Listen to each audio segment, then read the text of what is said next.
Shalom, keluarga GKS Sudirman yang dikasihi Tuhan. Kembali lagi kita berjumpa di dalam ibadah raya di minggu terakhir bulan April 2020. Bulan di mana penuh dengan persoalan yang kita hadapi. Bulan di mana ada banyak sekali tantangan, ada banyak sekali masalah yang kita hadapi. Tetapi bulan di mana juga ada begitu banyak pertolongan daripada Tuhan yang kita terima. Penyertaan Tuhan atas kehidupan kita semua. Bapak Ibu Saudara yang dikasihi Tuhan, mari siapkan hati kita untuk masuk di dalam ibadah. Untuk kita mau menikmati hadiratnya Tuhan. Untuk kita mau menyembah Tuhan. Untuk kita mau mengagungkan, memuji-muji nama Tuhan. Dan terlebih, kita mau mendengarkan firman Tuhan. Selamat beribadah umat Tuhan. Tuhan memberkati.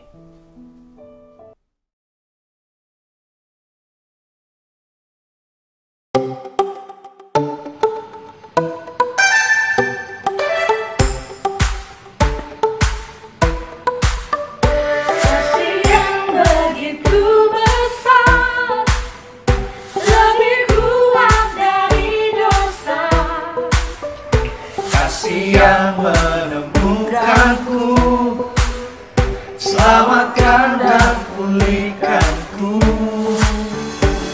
Tunaikan syukurku, ku tak akan berhenti memuji, meninggikan nama-Mu selalu, menari, memuliakan-Mu, dibebaskan, dibangkitkan, hidup yang Kau beri dan kini hanya untuk-Mu.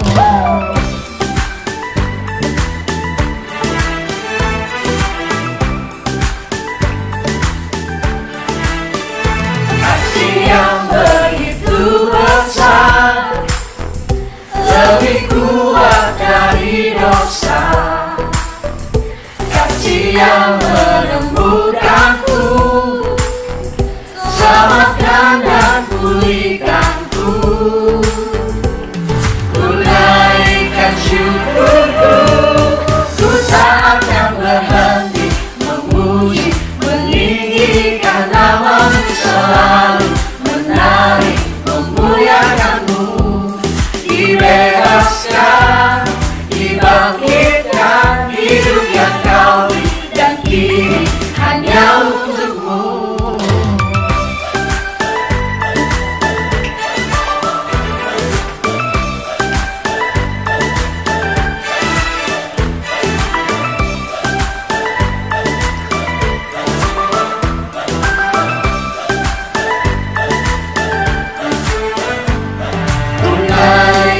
Syukurku, tunaikan syukurku.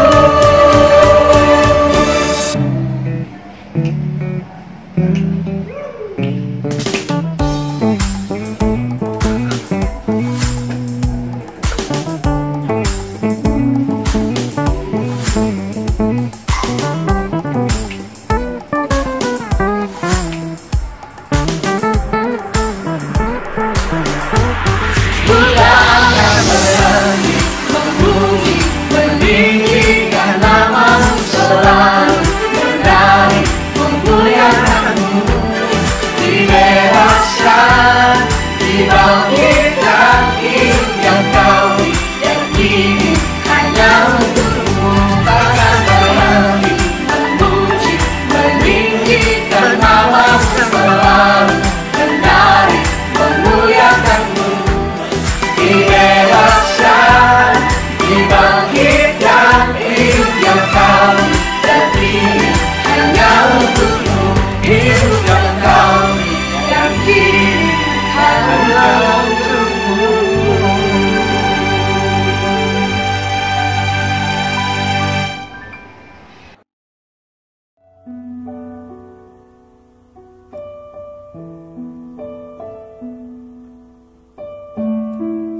Bagi jemaat yang ingin memberikan persembahan perpuluhan, dapat mentransfer ke rekening BCA yang tertera di layar.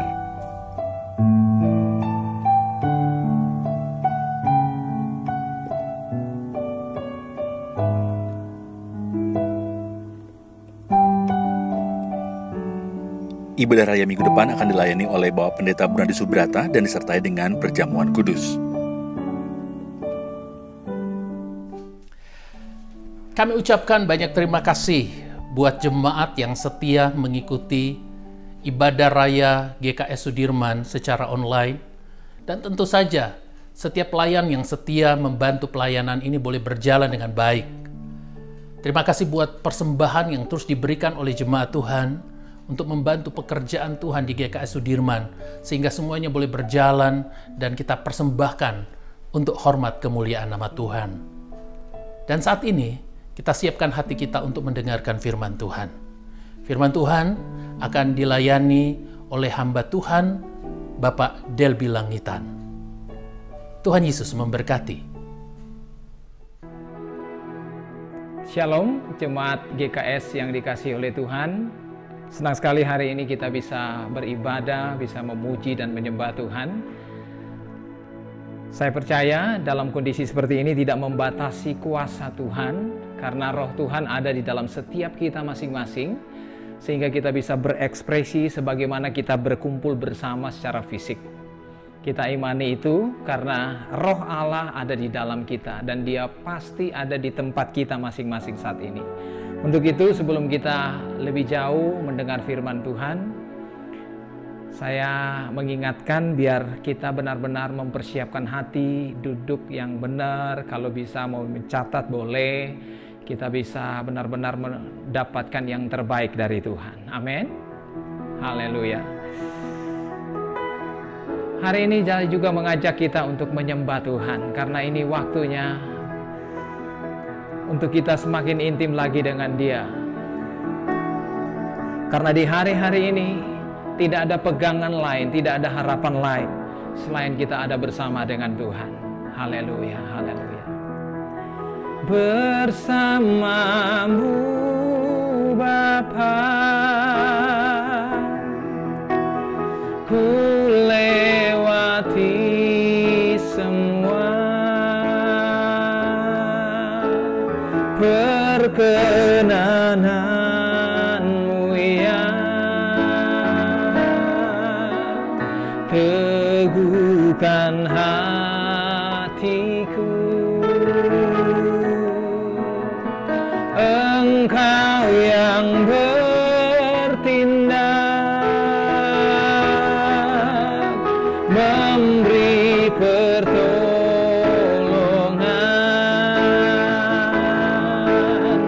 anugerah-Mu besar, berlimpah bagiku. Engkau ada bersamaku.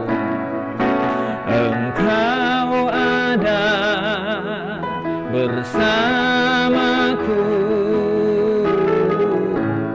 di setiap musim hidupku. Amin. Tak pernah Kau biarkan ku sendiri.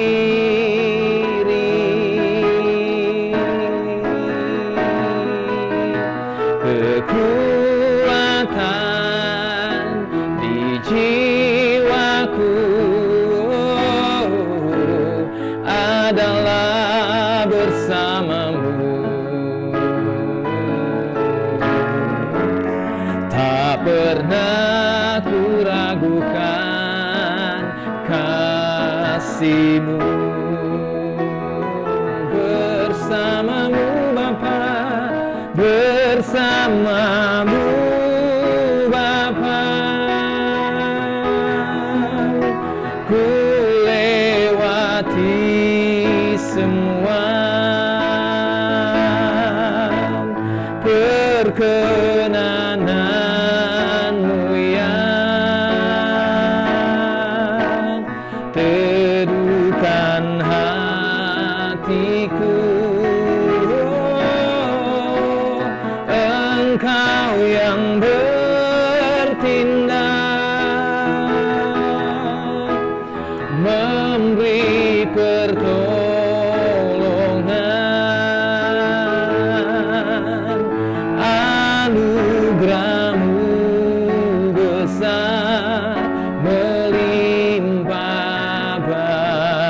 bagiku, anugerah-Mu besar, anugerah-Mu besar, melimpah bagiku.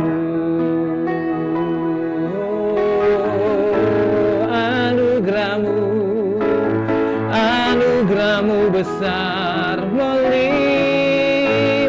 bagi kami. Terima kasih Yesus. Haleluya.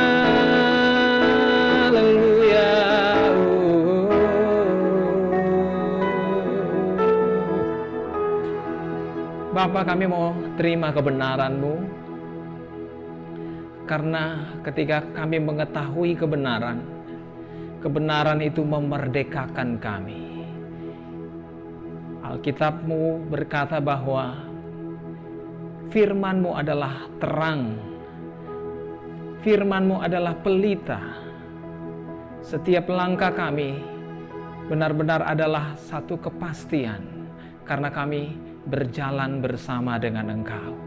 Kami siap menerima kebenaran-Mu, kami percaya urapan-Mu ada kepada hamba-Mu dan kepada setiap umat-Mu yang mendengar. Terima kasih Bapa, di dalam nama Yesus kami mau terima kebenaran-Mu. Amin. Haleluya. Siapkan Alkitab-Mu, kita akan belajar firman Tuhan, dan kita mengalir saja karena hari ini saya juga ingin kita bisa menyanyi bersama sementara puji-pujian, sementara firman Tuhan disampaikan, sehingga kita ada satu bentuk yang agak berbeda dari biasanya. Nah, hari ini kita punya tema di gereja kita, di GKS, adalah anugerah dan iman. Anugerah dan iman. Nah, tapi dalam kondisi ini, ya, dalam kondisi kita sekarang ini, kita hadapi COVID-19 yang begitu masif dialami oleh seluruh dunia dan semua bangsa, tidak ada yang luput. Tentunya kita harus melihat dari segi yang agak berbeda, ya. Saya akan mencoba untuk membawa kita kepada suasana yang disesuaikan dengan kondisi yang kita alami saat ini. Nah, itu sebabnya judul dari firman anugerah dan iman saya akan bawa, saya akan arahkan kepada topik yang agak sedikit berbeda, ya, kepada topik yang agak sedikit berbeda, di mana saya akan mengangkat mengenai badai, karena kondisi yang kita alami saat ini seperti kita berada dalam badai, di mana orang-orang semua disuruh berlindung, ya, berdiam diri, tidak boleh kemana-mana, dan sepertinya melanda semua orang, semua kalangan, ya. Dan kita tahu ini adalah hal yang tidak bisa dihindari oleh semua manusia. Nah, di Alkitab, saudara, ada 3 jenis badai, ya, yang kita pelajari, yang kita bisa lihat. Yang pertama adalah badai yang dialami oleh seorang Yunus. Dalam Yunus pasal yang pertama, ya, kita akan hubungkan dengan anugerah dan iman nanti pada akhir dari sharing saya hari ini. Dalam Yunus, pengalaman Yunus, kita bisa melihat bahwa dia mengalami badai yang luar biasa. Nah, Alkitab yang kita bisa lihat, saudara bisa lihat dalam Yunus pasal 1 ayat 1 sampai 4 saja, ya, saya akan baca. Begini firman Tuhan, datanglah firman Tuhan kepada Yunus bin Amitai, demikian, bangunlah, pergilah ke Nineve, kota yang besar itu, berserulah terhadap mereka karena kejahatannya telah sampai kepadaku. Tetapi Yunus bersiap untuk melarikan diri ke Tarsis, jauh dari hadapan Tuhan. Ia pergi ke Yafo dan mendapat di sana sebuah kapal yang akan berangkat ke Tarsis. Ia membayar biaya perjalanannya, lalu naik kapal itu untuk berlayar bersama-sama dengan mereka ke Tarsis, jauh dari hadapan Tuhan. Perhatikan ayat 4. Tetapi Tuhan menurunkan angin ribut ke laut, lalu terjadilah badai besar, sehingga kapal itu hampir-hampir terpukul hancur. Wow. Ini satu kisah yang luar biasa. Dari badai yang pertama ini kita bisa lihat, kita tidak akan terlalu lama di sini, karena kita akan lihat lebih lama kepada poin yang ketiga. Namun di sini yang kita dapati, kita tarik saja kesimpulan bahwa badai ini terjadi karena ketidaktaatan Yunus. Kalau Yunus taat, tidak akan ada pengalaman ini. Tetapi ini terjadi karena dia nggak taat. Tuhan suruh dia ke Niniwe, jelas sekali dia dengar suara Tuhan, tetapi dia, katanya ayat 3 bilang, dia bersiap pergi ke tempat lain. Dia melarikan diri. Nah, karena tindakan ini, karena sikap inilah yang membuat kemudian badai itu terjadi. Jadi kita ambil saja kesimpulan di sini singkat bahwa badai yang dialami Yunus adalah badai yang terjadi karena ketidaktaatan Yunus. Oke. Di poin ini kita bisa hentikan di sini. Kita akan maju berikut dalam poin yang lain. Ada badai yang kedua yang saya bisa angkat di sini. Kita bisa lihat itu di dalam Markus pasal 4 ayat 35 sampai 37. Dalam Markus pasal 4, ya, saya akan baca Markus 4 ayatnya 35 sampai 37, Mazmur 4. Dia berkata begini. Pada hari itu, waktu hari sudah petang, Yesus berkata kepada mereka, marilah kita bertolak ke seberang. Mereka meninggalkan orang banyak itu lalu bertolak dan membawa Yesus beserta dengan mereka dalam perahu di mana Yesus telah duduk, dan perahu-perahu lain juga menyertai dia. Lalu mengamuklah taufan yang sangat dahsyat dan ombak menyembur masuk ke dalam perahu sehingga perahu itu mulai penuh dengan air. Dan pada waktu itu Yesus sedang tidur di buritan di sebuah tilam, maka murid-muridnya membangunkan dia dan berkata kepadanya, "Guru, engkau tidak peduli kalau kita binasa?"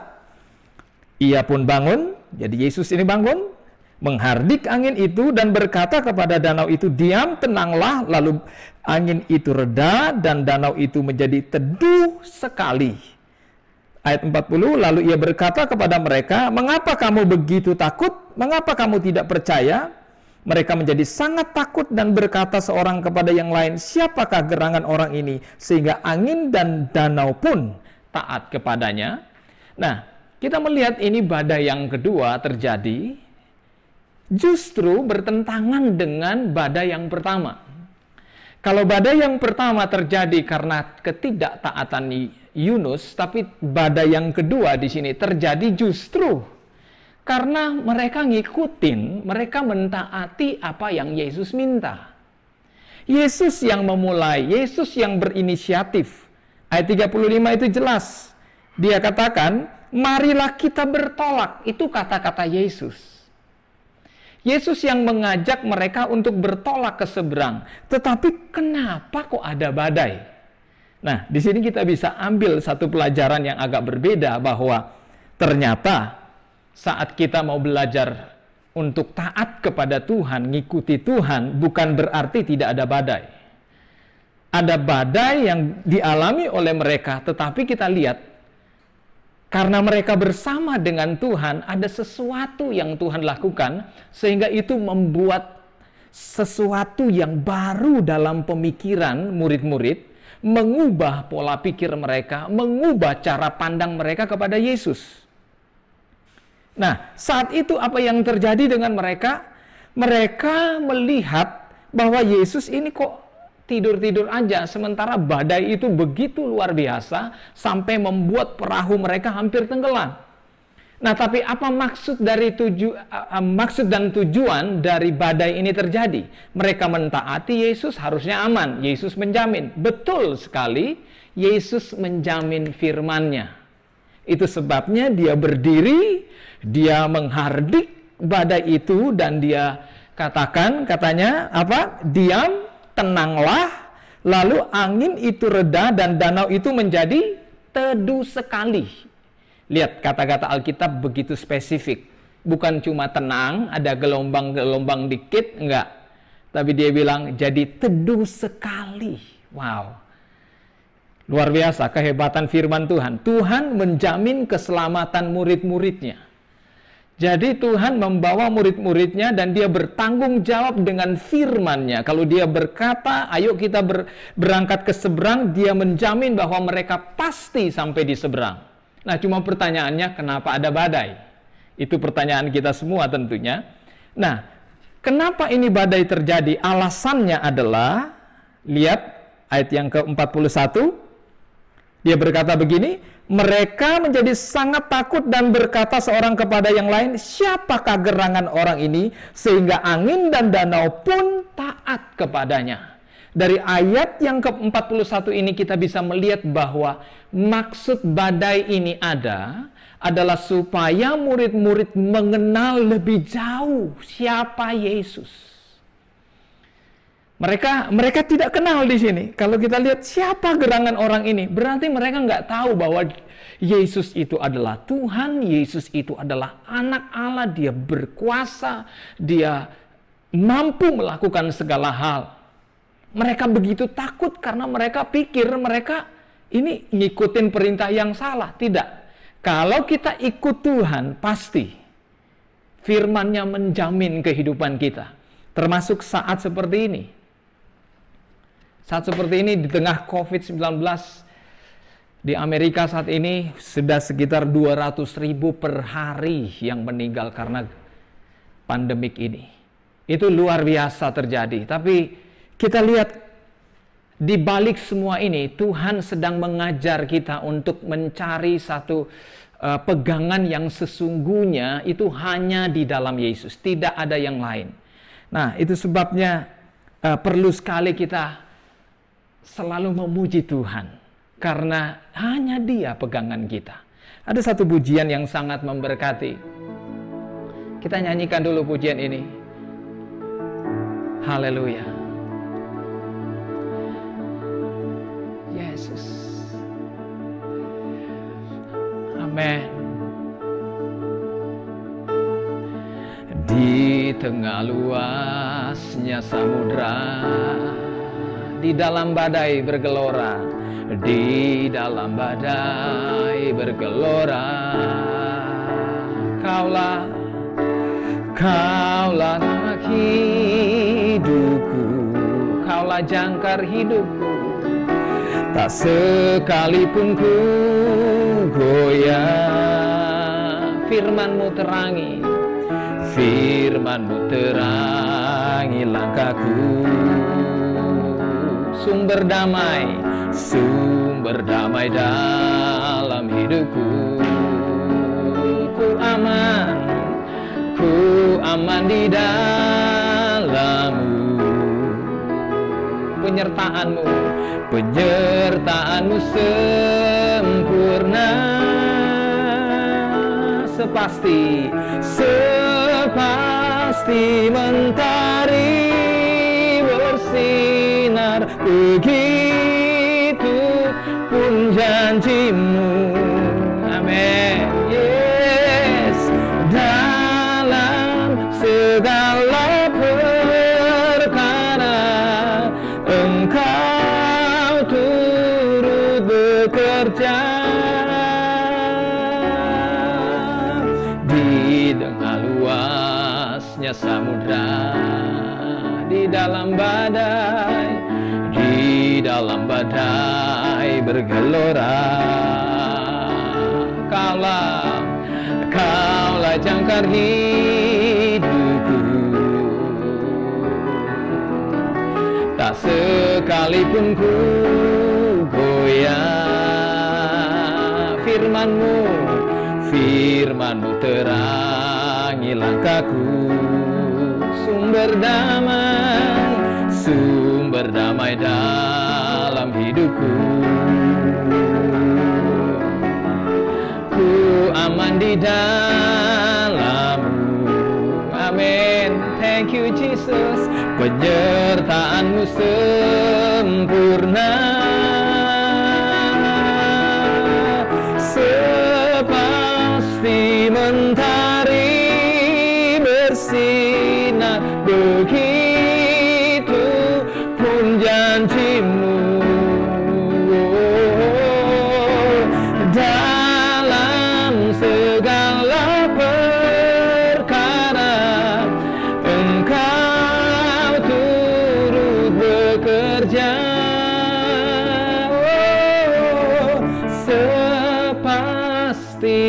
mentari bersinar begitu pun janjimu dalam segala perkara, dalam segala perkara Engkau turut bekerja.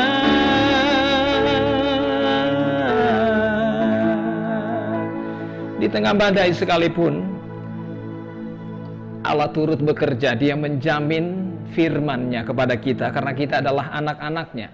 Saat kita mentaati firman Tuhan seperti yang dilakukan oleh murid-murid, dan saat mereka mengalami badai, jaminan Tuhan itu sempurna. Dan kita lihat dalam bacaan tadi bahwa murid-murid kagum. Jadi kita temukan di sini alasan kenapa badai ini terjadi adalah supaya mereka belajar untuk mengenal lebih dalam siapa Tuhan yang mereka sembah. Mereka punya Allah yang hidup, Allah yang berkuasa mengatasi segala-galanya, semua tunduk di hadapan Tuhan. Itulah sebabnya mereka berkata, siapakah gerangan orang ini? Nah, lewat badai yang kita alami hari-hari ini, saya percaya ada sesuatu yang meningkat di dalam hidup kita. Ketika kita mau menyembah, memuji Tuhan, membaca firman, ada sesuatu yang semakin naik untuk kita mengenal siapa Tuhan yang kita sembah. Nah, yang terakhir, badai yang ketiga ada di dalam Kisah Para Rasul. Coba kita lihat sebentar di sana. Dalam Kisah Para Rasul, ya, Kisah Para Rasul pasal 27 ayat 10, di situ kita bisa temukan bagaimana Rasul Paulus, ini pengalaman Rasul Paulus. Waktu dia mengadakan perjalanan, ya kita tahu waktu itu ketika Rasul Paulus menjadi tawanan, dan kemudian ketika dalam perjalanan, Paulus melihat bahwa rencana perjalanan itu membahayakan mereka. Jadi Rasul Paulus, dia berusaha mengingatkan nakoda dari perahu itu, dari kapal itu. Dia mengingatkan, karena dia udah dapatkan dari Tuhan, akan terjadi sesuatu, akan terjadi badai kalau kamu berjalan. Khususnya ayat 10 kita baca, saudara-saudara, ini perkataan Rasul Paulus, ya. Aku lihat bahwa pelayaran kita akan mendatangkan kesukaran-kesukaran dan kerugian besar, bukan saja bagi muatan dan kapal, tetapi juga bagi nyawa kita. Lihat, satu resiko yang sangat tinggi kalau mereka mau mengadakan perjalanan. Sudah disampaikan oleh Rasul Paulus. Nah, tetapi perhatikan ayat 11, perwira itu lebih percaya kepada jurumudi daripada nakoda dan daripada kepada Rasul Paulus, daripada perkataan Paulus. Mereka nggak percaya. Ya memang kalau kita ada di saat itu, dan dia kan sebagai seorang tahanan waktu itu, bisa saja mereka berpikir, siapa kamu? Nakoda kan lebih berpengalaman. Tapi apa yang terjadi kemudian, saudara? Mereka kemudian berjalan. Ayat 13 khususnya, kita langsung baca. Pada waktu itu angin sepoi-sepoi bertiup dari selatan. Jadi mereka tetap berjalan nih. Waktu mereka berjalan, ayat 13 katakan, mereka menyangka bahwa maksud mereka sudah tentu akan tercapai. Mereka membongkar sau lalu berlayar dekat sekali menyusur pantai Kreta. Tetapi tidak berapa lama, ayat 14, kemudian turunlah dari arah pulau itu angin badai yang disebut angin timur laut. Kapal itu dilandanya dan tidak tahan menghadapi angin haluan, karena itu kami menyerah saja dan membiarkan kapal kami terombang-ambing. Wow. Dari kisah ini kita melihat, saudara, ada badai yang ketiga terjadi, yaitu ketika Rasul Paulus mengadakan perjalanan. Nah, ternyata, saudara, badai ini beda dengan badai pertama, kedua, dan yang ketiga. Kalau yang pertama terjadi karena ketidaktaatan Yunus, badai yang kedua terjadi karena mereka belum percaya sepenuhnya kepada Yesus, dan badai yang ketiga ini terjadi karena kesalahan orang lain. Jadi bukan dari kita. Bukan dari kita, ini karena kesalahan orang lain.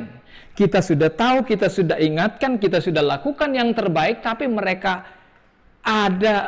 kita ada di tempat yang sama dan kemudian terjadi kekacauan seperti itu. Karena kita tahu ini adalah sesuatu yang berbeda. Tapi apa yang kita bisa lihat di sini luar biasa. Kenapa? Karena di dalam badai ini akhirnya Rasul Paulus diperhitungkan oleh semua yang ada di kapal itu. Kalau saudara baca semua ayatnya, saudara akan temukan hal yang luar biasa, di mana kemudian yang memimpin perjalanan mereka adalah Rasul Paulus. Nah, kita lihat di sini, badai ini alasannya untuk apa? Kenapa dialami oleh Rasul Paulus?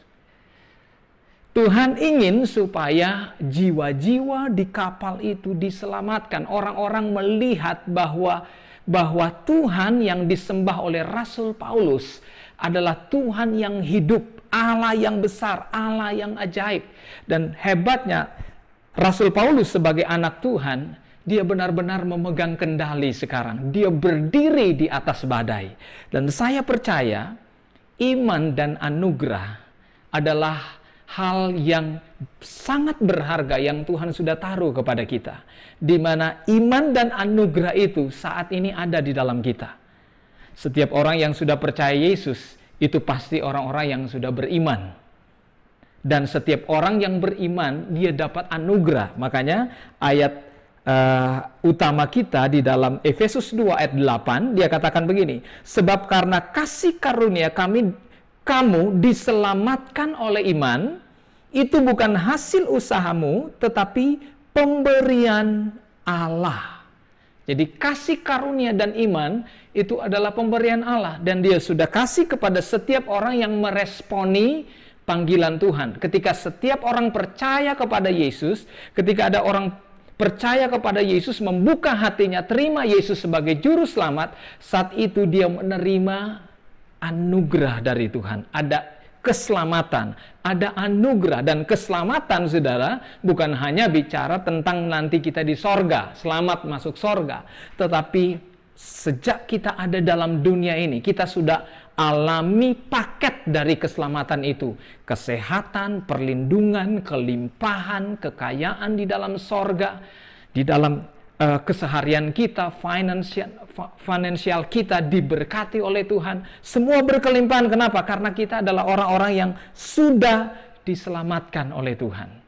Nah, anugerah ini yang membuat kita semua ada roh Tuhan di dalam kita.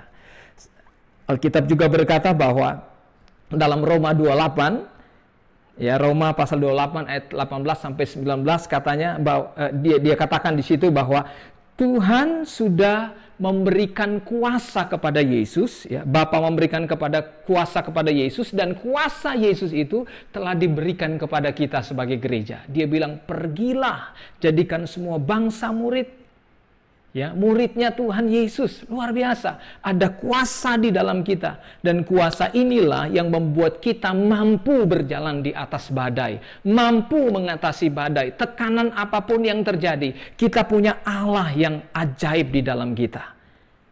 Ada Roh Kudus. Saudara nanti bisa baca dalam 1 Yohanes pasal 20 ayat 27, ya. Dia berkata bahwa pengurapan dari Tuhan itu ada di dalam kita. Jadi Roh Kudus itu berdiam di dalam kita. Sementara kita di rumah, sementara kita tidak bisa kemana-mana, nggak ketemu dengan gembala, dengan para diaken, dengan kakak-kakak rohani mungkin, tapi percayalah, Roh Kudus bisa mengajar, menuntun kita waktu kita membaca firman, waktu kita menyembah Tuhan. Nah, anugerah dan iman itulah yang membuat kita semua bisa mengatasi badai. Seperti yang dialami oleh Rasul Paulus. Ini satu pengalaman yang luar biasa. Di tengah-tengah COVID-19 ini, kita tetap ingat bahwa kita adalah orang-orang yang memiliki anugerah dan iman. Makanya Alkitab bilang, jangan gelisah, jangan engkau khawatir, jangan engkau takut, karena aku memberikan damai sejahtera dan sukacita kepadamu. Itu sebabnya saudara, pegang firman Tuhan, ingat selalu Filipi 4 ayat 8, dia bilang, semua yang benar, semua yang suci, semua yang baik, semua yang mulia, semua yang manis didengar, semua yang disebut kebajikan dan patut dipuji, pikirkanlah semuanya itu. Maka apa? Damai sejahtera Allah yang melampaui segala akal akan memenuhi hati dan pikiranmu di dalam Kristus Yesus. Puji Tuhan saudara, inilah sharing yang saya bisa bawa pada hari ini. Kita akan nyanyikan satu pujian, lingkupiku dengan kuasamu. Haleluya.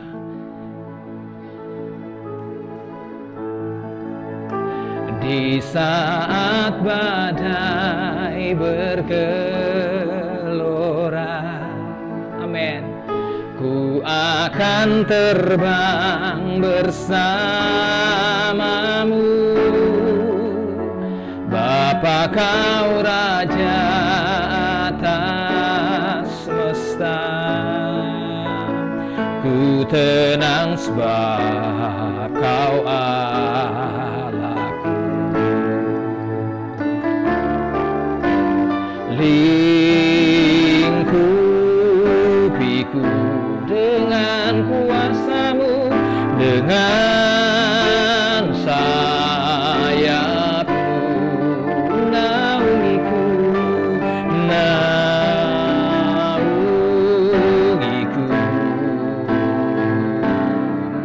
Dengan kuasamu di saat badai, di saat badai bergelora,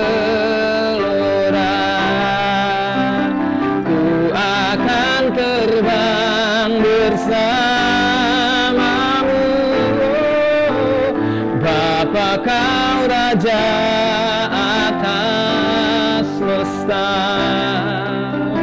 ku tenang sebab kau di saat badai, di saat badai bergelora, ku akan terbang bersamamu. Bapa, kau Raja atas semesta, ku tenang sebab kau Allahku. Ku tenang sebab kau Allahku. Ku tenang sebab kau Allahku. Kita tundukkan kepala, kita berdoa. Bapa, sungguh kami bersyukur karena kami punya harapan yang pasti di dalam Engkau. Badai boleh datang, badai boleh ada, tetapi kami bersyukur karena Engkau Bapa yang menyertai kami untuk mengatasi badai itu.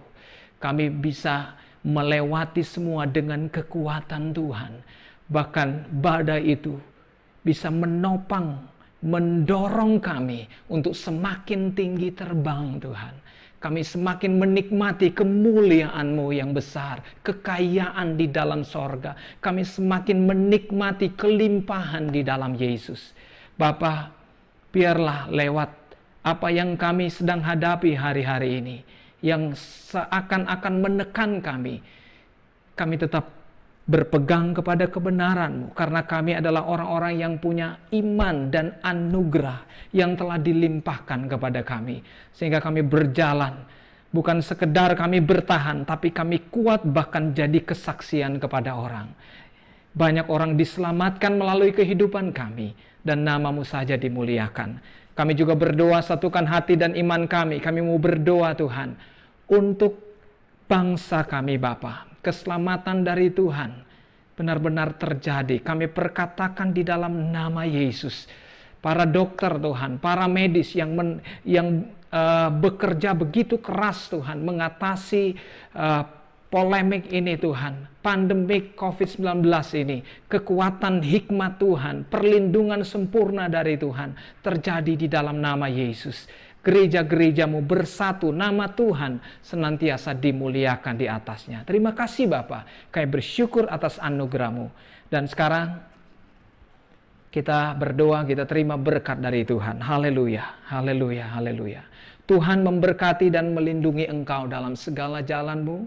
Tuhan menyinari engkau dengan wajah-Nya dan memberikan engkau anugerah.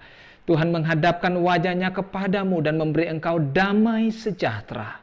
Pulanglah, nikmatilah terus kasih Tuhan di dalam rumahmu, dan berkat dari Allah Bapa, cinta kasih dari Tuhan Yesus Kristus, persekutuan, penghiburan, sukacita dari Allah Roh Kudus tetap menyertai kita saat ini sampai selama-lamanya Tuhan Yesus datang pada kali yang kedua. Semua yang diberkati Tuhan berkata bersama, amin. Puji Tuhan, Tuhan Yesus memberkati kita semua. Selamat hari Minggu. Haleluya.